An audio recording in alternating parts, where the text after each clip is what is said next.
दिल्ली में राहुल गांधी को सीट कितनी मिली थी? 0। तो राहुल गांधी दिल्ली में हो गए 0, बिहार में भी हो जाएंगे 0। ये लंबे समय से मुझे लगता है हर बिहारी की ये चाहत थी और हम लोगों का भी ये सपना और संकल्प लोक जनशक्ति पार्टी रामविलास का और बिहार फर्स्ट बिहारी फर्स्ट के माध्यम से हम लोगों ने हर मन से अपने इस सपने को संकल्प में परिवर्तित करने का प्रण लिया था। माता सीता का एक भव्य मंदिर बने, ये इच्छा मैंने हमेशा जाहिर की है। ये मेरी आस्था से जुड़ा हुआ विषय तो जरूर है ही, साथ ही में इससे बिहार का आर्थिक विकास भी। मैंने हर बार हमेशा इस बात को कहा है कि बिहार में रिलीजियस टूरिज्म की अनंत संभावनाएं हैं। तो जहां एक तरफ आप इससे आस्था को सम्मान देते हैं, तो वहीं रिलीजियस टूरिज्म के माध्यम से न सिर्फ आप प्रदेश को आर्थिक ताकत देते हैं, रेवेन्यू जनरेशन में इसको आगे लेकर जाते हैं। उत्तर प्रदेश इसका उदाहरण है। अयोध्या में जिस तरीके से भव्य राम मंदिर के निर्माण के बाद किस तरीके से वो पूरा क्षेत्र आत्मनिर्भर हो गया, उसी तरीके से मैं ये मानता हूँ कि बिहार के राजस्व को बढ़ाने की दृष्टि से भी ये एक ऐतिहासिक फैसला होगा। और करोड़ों की आबादी ऐसी है जो माता सीता पर विश्वास रखती है, आस्था रखती है। मैं खुद उनमें से एक हूँ। तो मेरे जैसे श्रद्धालुओं के लिए, भक्तों के लिए तो कल का दिन एक बहुत अत्यंत शुभ दिन है।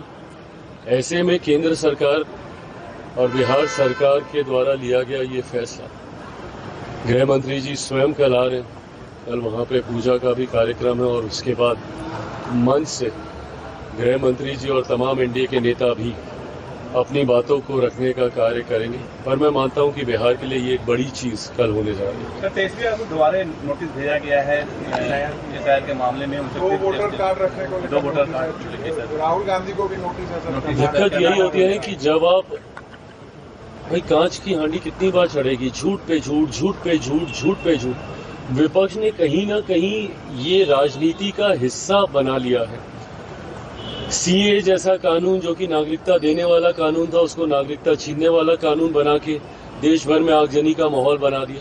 पूरे लोकसभा का चुनाव ये लोग कहते रह गए कि तीसरी बार मोदी की सरकार आ जाएगी तो आरक्षण छीन लिया जाएगा, संविधान खत्म कर दिया जाएगा, लोकतंत्र की हत्या हो जाएगी। साल भर हो गया, मुझे बताइए कहाँ का संविधान खत्म हुआ, या कौन से लोकतंत्र की हत्या हो गई, या किसका आरक्षण छीन लिया गया? सीए में बताइए मुझे किस मुसलमान की नागरिकता छीनी गई। अब उसी तरीके से एसआईआर को लेकर, और भैया ये किसके कहने पे किया जा रहा है? ये आप ही के कहने पे तो किया जा रहा है। आज भी राहुल गांधी जी ने प्रेस कॉन्फ्रेंस की और कहाँ कर्नाटका का और कहाँ का वो उदाहरण दे रहे थे। तो भैया कर्नाटका में किसकी सरकार है? आप कहना क्या चाह रहे हैं, मैं तो समझ के परे।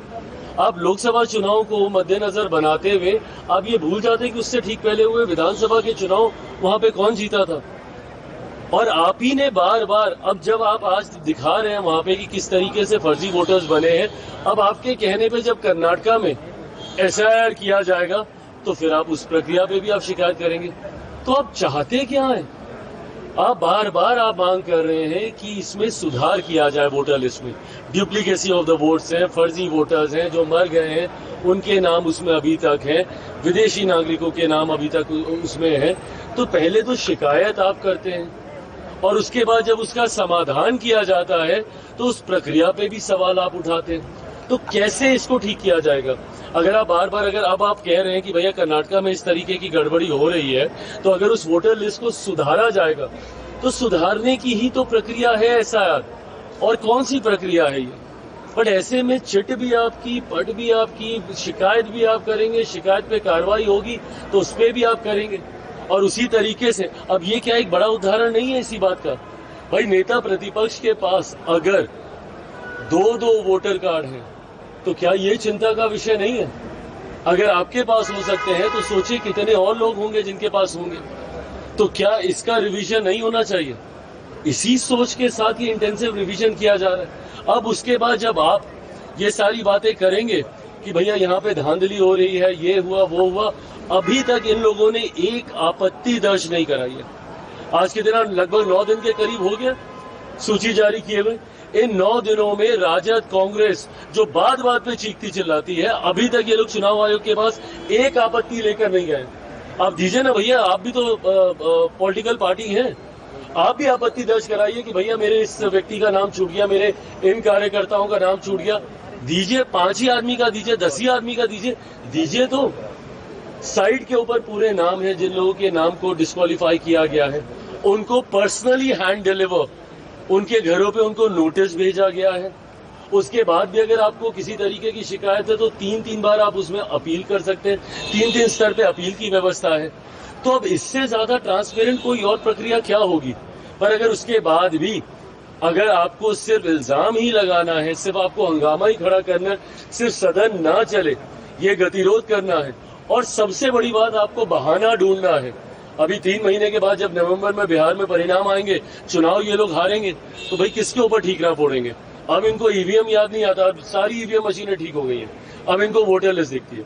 चुनाव में एक ही समय पे 2 जगह चुनाव होते हैं। झारखंड का चुनाव ये लोग जीत जाते हैं तो झारखंड ठीक है, बट वहीं ये लोग महाराष्ट्र का चुनाव हार जाते हैं तो अभी तक हम लोग को सुनाया जाता है कि भाई आप लोगों ने वोटर लिस्ट में धांधली की इसलिए आप लोग वो जीते। तो भैया धांधली वहां हो रही थी तो झारखंड में क्यों नहीं हो रही थी। तो आप एक बार आप कुछ कहेंगे, उसके बाद उसी शिकायत के ऊपर जब चुनाव आयोग कार्रवाई करेगा और आप सदन में मांग कर रहे हैं, बताइए कौन बुद्धि देता है इन लोगों को। मेरी समझ के परे है, सदन में एसआईआर को लेकर चर्चा कैसे हो सकती है, मुझे बताइए। सदन में अगर इसको लेकर एक बार के लिए मान भी लीजिए चर्चा हम लोगों ने कर भी ली, तो कौन सा मंत्री जवाब देगा।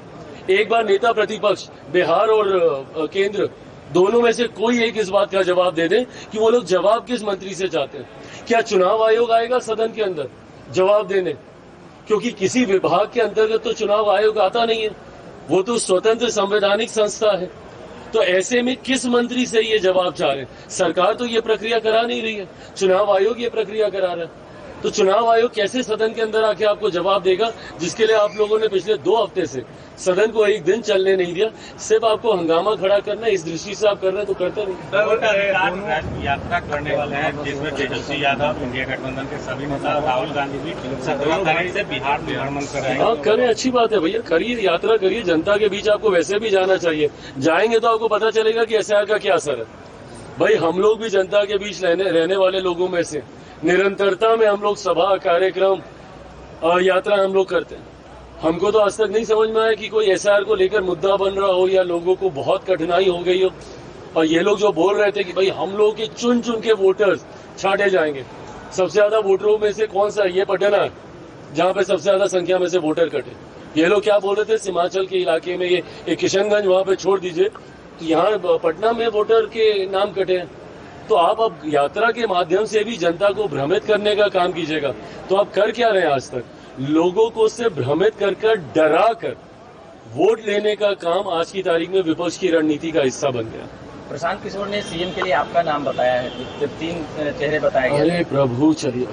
देश के गृह मंत्री आ रहे हैं। बिहार के लिए खुशी की खबर है कि पुनौरा धाम में माता सीता का मंदिर बनने जा रहा है, जिसका शिलान्यास गृह मंत्री जी करेंगे। माननीय मुख्यमंत्री नीतीश कुमार जी भी रहेंगे।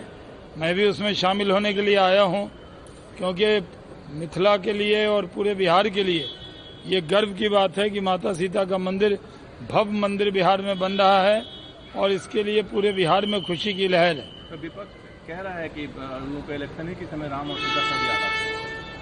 तो वो लोग इसी तरह की भाषा बोलते हैं। माता सीता का मंदिर बन रहा है, उस पर भी विपक्ष खुश नहीं है, उस पर भी विपक्ष के पेट में दर्द हो रहा है। ये बिहार देख रहा है। सर, राहुल गांधी को नोटिस दिया गया है कर्नाटक चुनाव की तरफ से, जो उन्होंने वोट चोरी का आरोप लगाया। तेजस्वी को भी नोटिस है, 2-2 वोट काट रहे हैं। देखिए, राहुल गांधी और तेजस्वी यादव दोनों मिलकर चुनाव आयोग को बदनाम कर रहे हैं। राहुल गांधी झूठ का प्रोपेगेंडा फैला रहे हैं, पूरे देश में प्रोपेगेंडा फैलाने में माहिर हो गए हैं।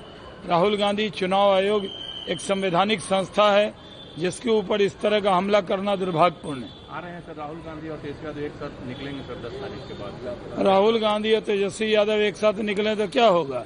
राहुल गांधी दिल्ली में बहुत एक साथ घूमे थे। दिल्ली में राहुल गांधी को सीट कितनी मिली थी, 0। तो राहुल गांधी दिल्ली में हो गए 0, बिहार में भी हो जाएंगे जीरो।